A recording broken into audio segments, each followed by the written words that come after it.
അറിയാവുന്ന രഹസ്യങ്ങളൊക്കെ ഞാൻ വിളിച്ചു പറഞ്ഞ എന്താ സംഭവിക്കാന്ന് അമ്മയ്ക്ക് അറിയാലോ. ഒന്നും മിണ്ടാതിരിക്കടി. അവളെങ്ങാനും കേട്ടാലുണ്ടല്ലോ അതോടെ തീരുമല്ല.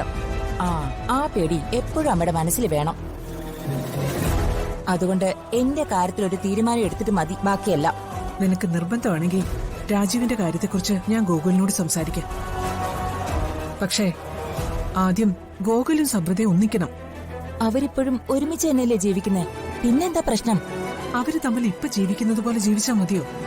അത് നമ്മളല്ലല്ലോ, അവരല്ലേ തീരുമാനിക്കേണ്ടത്. അമ്മ അവരോട് സ്ട്രോങ് ആയിട്ട് കാര്യം പറയണം. എന്ത്, ഇനിയും കല്യാണം കഴിക്കണമെന്നോ? അതെങ്ങനെ പറയാൻ പറ്റും? കല്യാണം കഴിക്കണമെന്ന് പറയണ്ട, പക്ഷേ അവര് ഭാര്യയും ഭർത്താവുമായി ജീവിക്കുന്നതിന് എന്ത് വേണമെന്ന് അമ്മ തന്നെ ഒരു വഴി ആലോചിച്ച് കണ്ടെത്തണം. ഞാൻ എത്ര ആലോചിച്ചിട്ടും എന്ത് വേണമെന്ന് ഒരു പിടിയും കിട്ടുന്നില്ല. എല്ലാ അമ്പലങ്ങളിലും വഴിപാട് നേർച്ചകളും നേർന്നു. എങ്ങനെയെങ്കിലും അവർ ഒരുമിച്ച് ജീവിച്ചാൽ മതിയായിരുന്നു. ഒരു ദിവസമെങ്കിലും അവര് ഭാര്യ ഭർത്താക്കന്മാരായി ഒരു മുറിയിൽ ഉറങ്ങിയാൽ അതോടെ എല്ലാം ശരിയായിക്കോളും. അത്രേ ഉള്ളൂ പ്രശ്നം. ഈ പ്രശ്നത്തിന് ഞാൻ പരിഹാരം കണ്ടെത്തി തരാം. അമ്മ ടെൻഷൻ അടിക്കണ്ട, അതിനുള്ള വഴി എന്റെ കയ്യിലുണ്ട്. എന്തു വഴി? അവര് തമ്മില് ഒരു മുറിയിൽ ഉറങ്ങാനുള്ള വഴി. അതെന്താണെന്നല്ലേ ചോദിച്ചത്? അതങ്ങനെ പറഞ്ഞു മനസ്സിലാക്കാനുള്ളതല്ല. അധികം താമസിക്കാതെ ഞാനത് ചെയ്ത് കാണിച്ചു തരാം. അമ്മ ടെൻഷൻ അടിക്കണ്ട. ഒരു ദിവസം രാവിലെ അമ്മ എഴുന്നേൽക്കുമ്പോ ഗോകുലിന്റെ മുറിയിന്ന് അവൾ ഇറങ്ങി വരുന്നത് കണ്ട് അമ്മ കണ്ണു മിഴിച്ചു നിൽക്കും.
തിന്നൽ വിരലാൽ മെല്ലെ തഴുകും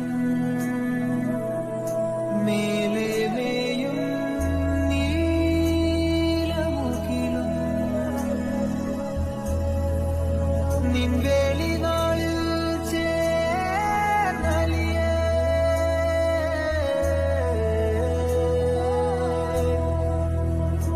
തങ്കക്കസവിൽ തിങ്കൾ കലയോ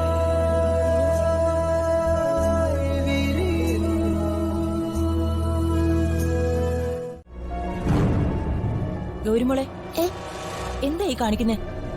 ഞാനൊരു കാര്യം സെർച്ച് ചെയ്തോണ്ടിരിക്കുക. വേറെ എന്തെല്ലാം കളികൾ ഇതിനകത്ത് നോക്കാനുണ്ട്? എന്തിനാ ഈ ആവശ്യമില്ലാത്ത കാര്യങ്ങളൊക്കെ നോക്കുന്നത്?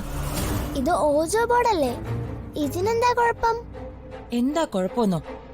എന്റെ മോളെ പ്രേതങ്ങളും ദുരാത്മാക്കളും ഒക്കെ ഇതിനകത്തുണ്ട്. ഇതൊന്നും കുട്ടികൾ നോക്കാൻ പാടില്ല. ആരാ ആന്റിയോട് ഇത് പറഞ്ഞത്? ടീച്ചർ പറഞ്ഞതേ ഇതൊരു ഗെയിം ആണെന്നാണല്ലോ. അതായത് ഇതിന്റെ അകത്ത് പ്രേതമൊന്നും വരത്തില്ല. വേണ്ട മോൾ, ഇതൊന്നും നോക്കണ്ട. ഞാൻ നോക്കിയാ എന്താ കുഴപ്പം? ഈ ആന്റിക്ക് പേടിയാ. നിനക്കെന്താ പറഞ്ഞു കേട്ടൂടെ? ഓജോ ബോർഡ് നോക്കണ്ടെന്ന് പറഞ്ഞ നോക്കണ്ട. എന്തെങ്കിലും ഒരു കാര്യം പറഞ്ഞാ അതനുസരിക്കാൻ മോക്ക് അറിയില്ലേ?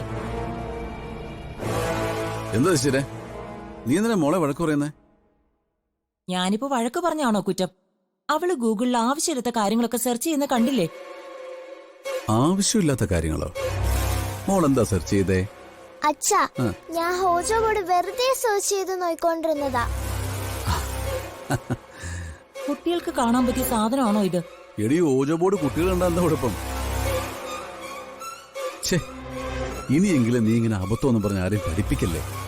ഓജോ ബോർഡ് എന്ന് പറഞ്ഞാൽ എന്താണെന്ന് നിനക്കറിയാവോ? ഇരുട്ടത്ത് വിളക്ക് കത്തിച്ച് കുത്തിയിരുന്ന് ആത്മാക്കളെ വിളിച്ചു വരുത്തുന്ന സാധനമല്ലേ? എനിക്കറിയാം. ശ്ശോ, എന്റെ മണ്ടി, നീ ഇങ്ങനെ വിവരക്കേട് വിളിച്ച് പറയല്ലേ. ഇതൊരു ഗെയിം മാത്രമാ. ശുദ്ധമായ സയൻസും പിന്നെ കുറച്ച് മാത്തമാറ്റിക്സും മാത്രമേ ഇതിനകത്തുള്ളൂ. ഇതൊക്കെ കുട്ടികൾ അറിഞ്ഞിരിക്കേണ്ടത് തന്നെയാ. ഒരു സയൻസും മാത്തമാറ്റിക്സും എന്നാ പിന്നെ അച്ഛനും മോളും കൂടി ഇരുന്ന് പഠിക്കും. അല്ല പിന്നെ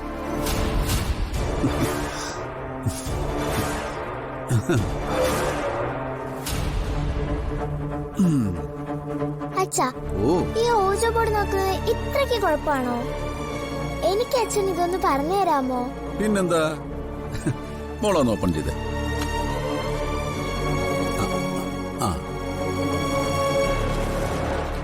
അച്ഛാ, ഇതിന്റെ അകത്ത് വിളിച്ച മരിച്ചവർ സോള് വരുമെന്ന് പറഞ്ഞ സത്യാണോ?